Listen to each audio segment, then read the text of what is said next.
جب ادھر سے گڑبڑ شروع ہوئی، ہر طرف سے فلاں کی بات سننے، بین المذاہب، نبی علیہ السلام نے تو حضرت عمر کے زبان مبارک سے، جب حضرت عمر نے تورات پڑھی تو حضور جلال میں آ گئے، حضور اتنے جلال میں آ گئے کہ سیدنا صدیق اکبر نے فرمایا کہ عمر تجھے رونے والیاں روئیں، حضور کا چہرہ انور نہیں دیکھ رہا۔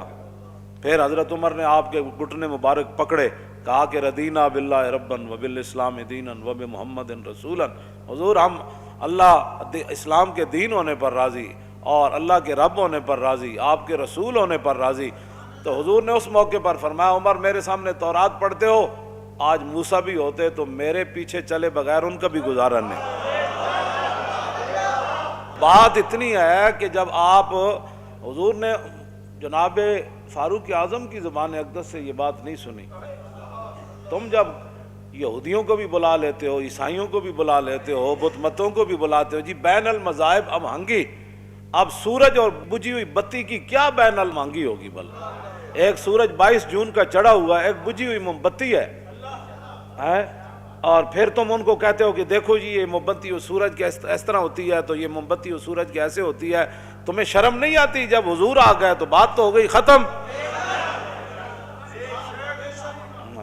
تم نے سنی ہے ان کی، تو ان کے بکواسات وہ کر رہے ہیں نصارے، اور تمہیں آ کر یہاں وہ ہدایات دیتے ہیں، غلاموں چلے جاؤ، رسول اللہ تو اس غلامی کو ختم کرنے کے لیے آئے۔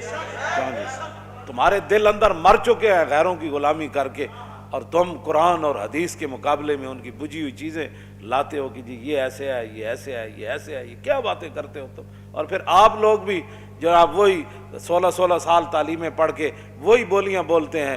وہ کہا ایک لرد فرنگی نے اپنے پسر سے کہ منظر وہ طلب کر آنکھ نہ ہو کبھی تیری سیر۔ اقبال کہتا ہے کہ میں نے وہاں دیکھا ایک لاڈ فرنگی اپنے بچے کو کہہ رہا تھا، بچے آ ان مسلمانوں نو سدا ذلیل کر کے رکھنا ہے، انہوں نے غلام بنا کے رکھنا ہے، اے چمکتے ہوئے دین بھی پاس ہوتے ہوئے معذرت کا ہانہ رویہ اختیار کرے۔ نہیں جی، نہیں نہیں نہیں نہیں نہیں جی، نہیں نہیں نہیں جی، اسلام تلوار سے نہیں پھیلا جی، اور نہیں جی ایسے مولوی باتیں کرتے رہتے ہیں، اسلام تو بڑا سکون کا سبق دیتا ہے، اسلام تو کسی کو کہتا ہی کچھ نہیں ہے جی۔ میں آکھا جناب کہتا کچھ نہیں ہے، لیکن کعبے کے غلاف سے لپٹا ہوا بندہ مار دیتا ہے، کہتا کچھ نہیں ہے کسی کو۔ فتح مکہ والے دن کتی کے بچے بچ جاتے ہیں، لیکن ایک انسان کعبے کے ساتھ لپٹا ہوا قتل ہو جاتا ہے۔ ہاں یہ اسلام کہتا کسی کو کچھ نہیں ہے، لیکن کعبے کے متولی کو بدر میں مروا دیتا ہے، ابو جہل کو مروا دیتا ہے، یہ کہتا کسی کو کچھ نہیں ہے، لیکن یہ کہتا کسی کو کچھ نہیں ہے، لیکن فتح مکہ والے دن حضور فرماتے ہیں میرے لیے مکہ اللہ نے ایک لمحے کے لیے حلال قرار دے دیا، ورنہ جتھے کوئی ملے انہوں مار دو۔ یہ ساری کہتا کسی کو کچھ نہیں ہے، لیکن یہ تلوار لے کر مکے میں داخل ہو جاتا ہے۔ ہاں یہ کہتا کسی کو کچھ نہیں ہے، یہ کیسر و کسرا کے دروازے پر چلا جاتا ہے، کہتا ہے نکلو باہر حضور آ گئے۔ کہتا کسی کو کچھ نہیں ہے، لیکن یہ 2 سپر پاوروں کو گرا دیتا ہے۔ یہ کہتا کسی کو کچھ نہیں ہے، لیکن دریائے دجلہ میں گھوڑے ڈال دیتا ہے۔ یہ کہتا کسی کو کچھ نہیں ہے، لیکن سمندروں میں گھوڑے ڈال دیتا ہے۔ یہ کہتا کسی کو کچھ نہیں ہے، لیکن افریقہ کے جنگلوں میں حضرت عقبہ بن نافع رات پڑ گئی، صحابہ کو کہا یہاں شیر ہیں، چیتے ہیں، یہاں تو فوج کو نقصان پہنچائیں گے۔ یہ کہتا کسی کو کچھ نہیں ہے، لیکن چھوڑتا یہ شیروں اور سانپوں کو بھی نہیں ہے۔ یہ کہتا کسی کو کچھ نہیں ہے۔ آپ جب ٹیلے پر چڑھے فرمایا او شیرو، او بھیڑیو، او سپو، او ٹھوئے، تو انہوں پتا اسی کون ہاں؟ اسی محمد عربی دے غلام ہاں، اور اسی دین دے خاطر تلواراں تے گھوڑیاں تے لگے پھرنے ہاں۔ آج سانو رات پہ گئی اس جنگل وچ، اسی سنیا بھئی تسی بڑی تکلیف دیندے ہو، تسی لڑ پیندے ہو، بندے نو ڈنگ مار دیندے ہو، تے میرا حکم ہے کہ آج یہ جنگل خالی کر دیا جائے۔ یہ کہتا کسی کو کچھ نہیں، کیوں جی؟ یہ کہتا کسی کو کچھ نہیں ہے، لیکن بیٹے کے ہاتھوں باپ مروا دیتا ہے۔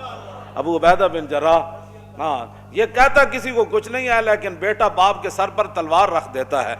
کہ عبداللہ ابن ابی کے بیٹے حضرت عبداللہ، انہیں جدو کیا نام عزت والے مدینے سے ذلیلوں کو نکال دیں گے، آپ غزوہ بنی مستلق میں تو تھے نہیں، جب پتہ چلا نا میرے باپ نے یہ بات کی، تو کہا تو اس نے اہل مدینہ کو تھا، لیکن نبی علیہ السلام مدینے میں رہتے تھے، تو بیٹے نے تلوار اٹھا کر اپنے باپ کے سر پر رکھی، فرماؤ میں اتھے ایسا تھا نہیں سنیا تو بکواس کی تھی، اے تو بکیا، اے تلوارے تیرے سر تے ہونے تھے کہ محمد العزوان الازل، حضور ہی سب تو وڈیاں عزتاں والے تے میں پوری کائنات وچ ذلیل ہاں، ایتھے کہ نہیں تو میں تیری تے دوڑ لا دینی۔ کہتا کسی کو کچھ نہیں ہے، لیکن بیٹے کے ذریعے باپ کے سر پر تلوار رکھوا دیتا ہے اور بیٹے کے ذریعے کہلواتا ہے کہ تو کہہ میں بڑا ذلیل ہوں. کیوں جی؟ اور کہنے لگا ہے ویلا کا اور ویلا کا، کہنا پترا بھی کدی پیو دے سر تے تلوارا رکھیاں؟ فرمایا اس وقت تک نہیں رکھی تھی جب کلمہ نہیں پڑا تھا. آپ تو جو کہنا پڑے گا، یا اب تو تجھے کہنا پڑے گا ورنہ تیری گردن اتار دینی ہے خود اپنے ہاتھ سے. تو کہنے لگا میں کہتا ہوں محمد الازوان الازل، میں کہتا ہوں حضور بڑی عزت والے، میں سب تو بڑا ذلیل ہوں. فبلغت رسول اللہ، ایک خبر رسول اللہ تک پہنچ جاتی. جے تھے کوئی بات ہوندی تھی حضور نے فرمانا سی بھائی نہیں نہیں، جتنا بھی کوئی آدمی ہو باپ کا تو خیال رکھنا چاہیے. فبلغت رسول اللہ، ان کا ایسے تلوار اٹھا کر باپ کے سر پر رکھنا اور اس کو کہنا کہ جناب تو سب تو بڑا ذلیل ہیں، حضور سب تو بڑی عزت والے ہیں. ایک گل رسول اللہ تک چلی گئی. فشکرہا لہو، حضور نے ان کا شکریہ ادا کیا. حضور نے شکریہ ادا کیا، حضور نے ان کا شکریہ ادا کیا. حضور نے شکریہ ادا کیا. حضور خود چاہتے ہیں جب میری بات ہو تو پھر میرا کلمہ پڑھنے والا صرف مجھے دیکھے. پھر آگے کون کھڑا ہے، پیچھے کون کھڑا ہے، دائیں کیا کھڑا ہے، سر پر تلوار ہے یا نیزہ ہے یا گولی آ رہی ہے، پھر وہ ادھر نہ دیکھے، صرف پھر وہ مجھے دیکھے. حضور خود یہ چاہتے ہیں. کیوں جی؟ اس لیے تو ان کا شکریہ ادا کیا. فرماؤ میرے غلام تیرا شکریہ کہ تو نے میری عزت پر اتنی بڑی اور بات کرتا تو بات اور ہے. کچھ دنوں کے بعد حضرت عبداللہ پھر آ گئے. کیوں جی؟ عرض کی حضور مجھے بلغنی انکا ترید قتل ابی، حضور مجھے خبر یہ پہنچی ہے کہ آپ نے میرے باپ کو معاف نہیں کیا.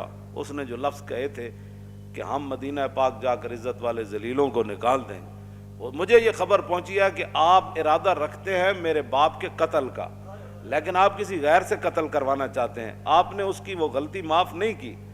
تو فمرنی، حضور میری ایک عرض ہے، جب بھی آپ میرے باپ کو قتل کرانا چاہیں نا تو فمرنی، مجھے حکم دینا.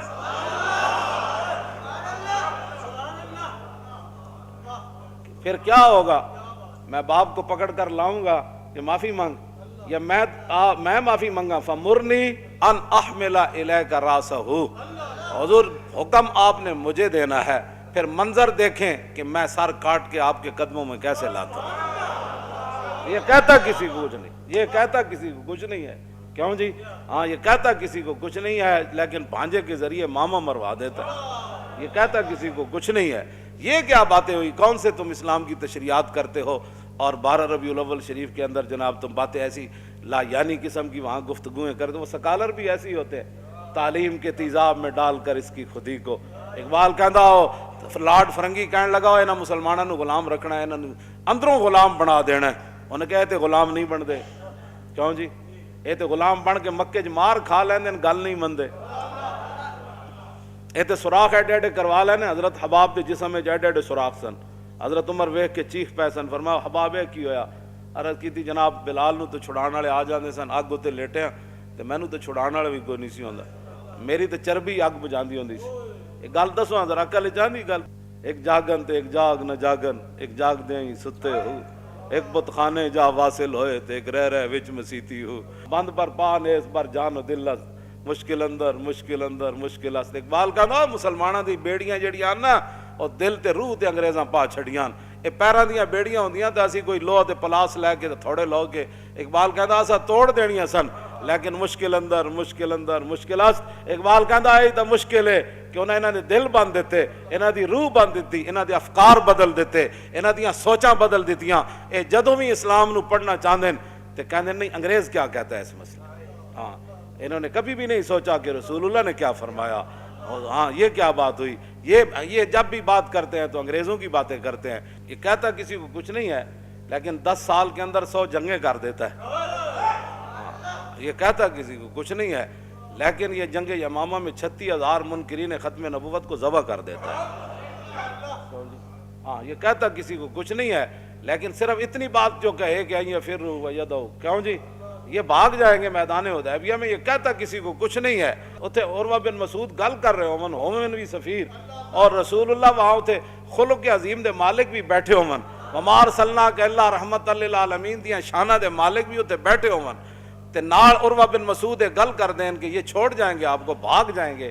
یہ کہتا کسی کو کچھ نہیں ہے، لیکن افضل الخلق بعد الرسل تے صحابہ وچ سب تو وڈے عالم کیوں جی جہدا اسلام اتے قرضہ اج بھی باقی ہے صدیق اکبر دا، جڑا عالم ارواح تو لے کے تے عالم برزخ تک اج بھی حضور دے نال ہن، اتنی شاناں دے مالک ہون تے اتنے وڈے عالم ہون تے اتقا بھی ہون، سب تو وڈے نیک بھی ہون، اسلام انہاں دا مقروض بھی ہوئے، یہ ساریاں شاناں اپنی جگہ ہون، لیکن عروہ بن مسعود ایک جملہ کہہ دیون میدان حدیبیہ تانا دیندے ہیں رسول اللہ نو کہ تسی انہاں تے بھروسہ کر کے ساڈے نال لڑن لگے ہو، اے تے نس جان گے، اے تانوں عین لڑائی دے وقت اے چھڈ جان گے۔ تے فقال له ابو بکر اور امسس بزر اللات نحن نفر عنه وندعو، افضل الخلق یہ جملہ اپنے منہ سے کہہ دے۔ تم ہمیں اخلاق سکھانا چاہتے ہو؟ جو یہود و نصارہ کی ایجنٹیاں کرتے ہو، ساری رات ڈرامے اور فلمیں دیکھتے ہو، کیوں جی 2 نمبر مال بیچتے ہو، ہر دفتر میں رشوت اور جناب سود تم بینکوں سے کھاتے ہو۔ میں جانتا ہوں سارا کچھ جہاں سے جو لوگ کمائی کرتے ہیں، تو پھر بڑی بڑی بلڈنگیں ڈی ایچ اے بناؤ تو بیریا ٹاؤن بناؤ۔ مجھے بتاؤ نا کہ 40 سال 10 سال تے رسول اللہ دی ظاہری حیات ہے، پھر 30 سال خلافت علی من حاج النبوت، اس وچ ایک مکان بھی مدینے چ نواں بنا ہوئے، دسو نا سا 2 سپر پاوراں جناب ٹوٹیاں ہون تے حضرت عمر دے کپڑے بدل گئے ہون، بلکہ 36 پیوند مزید لگ جانے۔ ہاں حکمران عبود و سامان نداشت دستے جز تیغو قرآن نداشت۔ اقبال کہتا ساڑھے حکمران ضرور رہے، سپر پاوراں بھی ڈھائیاں، تو میں کہا اقبال پھر انہاں ڈی ایچ اے بنائے، بیریا ٹاؤن بنائے، پورا جناب پاکستان پلاٹا میں تقسیم کر دیتا۔ کہنے لگا نا حکمران عبود و سامان نداشت، حکمران ضرور سن لیکن دنیا دا سامان کچھ بھی نہیں رکھ دے۔ میں کہا کچھ تے رکھ دے ہونے نا، کہندا دستو جز تیغو قرآن نداشت، کہندا انہاں دے ہاتھ وچ ایک ہاتھ وچ قرآن سی تے دوسرے ہاتھ وچ تلوار سی۔ مزید ویڈیوز اور اپڈیٹس کے لیے یوٹیوب پر علامہ Khadim Hussain Rizvi official channel subscribe کریں اور بیل آئیکن پر بھی کلک کریں۔